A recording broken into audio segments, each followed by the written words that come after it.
सविता, तेरी सास तुझे पूरे दिन जली कटी सुनाती रहती है। कभी किचन में रोटी बनाते हुए बोलती हैं, कच्ची सेक देती है, कितनी मोटी रोटी बनाती है, इसे तो जानवर भी ना खाए, यही सिखाया है मायके वालों ने। कोई काम ढंग से नहीं होता।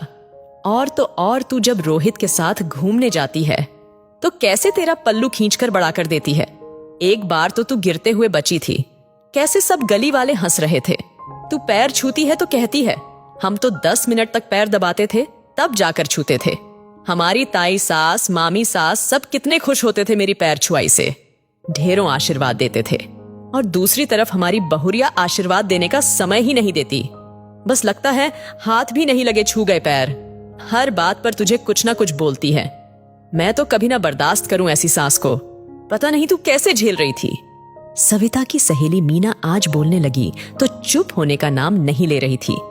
इससे पहले कि मीना कुछ और बोलती, सविता की लाडो ने पोटी करके बिस्तर खराब कर दिया।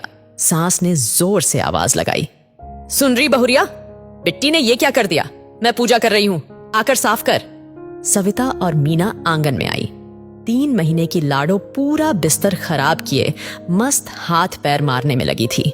सविता पहली बार मां बनी थी, उसे समझ नहीं आ रहा था कैसे लाडो को उठाए। उसने एक टांग पकड़कर दूसरी तरफ से थोड़ा सहारा देकर उठाया। लाडो जोर जोर से रोने लगी। सासू मां को नहीं रहा गया, बोली, ठाकुर जी माफ करना, तुम्हारी पूजा से ज्यादा जरूरत मेरी बिट्टी को है इस बखत। छोड़ तू इसे, मारेगी क्या मेरी बिट्टी को? इतना भी नहीं पता कैसे साफ करना है, जा अपना काम कर। सासू मां ने पुचकारते हुए एक हाथ से लाडो के दोनों पैर पकड़े, दूसरे से उसकी गर्दन को सहारा दिया। गुसल खाने में ले जाकर उसे साफ किया।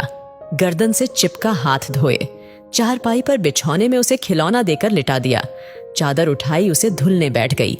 यह सब बहुत गौर से मीना देखने में लगी थी। सासू मां कैसे इतने काम करके लाडो को गोदी लेकर खिलाने में लगी हैं। मीना मन में कुछ सोच किचन में सविता के पास आई।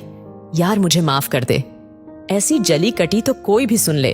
अगर ऐसी सास हो तो मुझसे पूछ, पूरा दिन बच्चों में निकल जाता है। मेरी सास भी ऐसी ही थी, पर मुझे बर्दाश्त कहां था सुनना। भेज दिया उन्हें गांव। इतना बोल आंखों में आंसू लिए मीना अपनी स्कूटी उठाकर घर की ओर रवाना हो गई।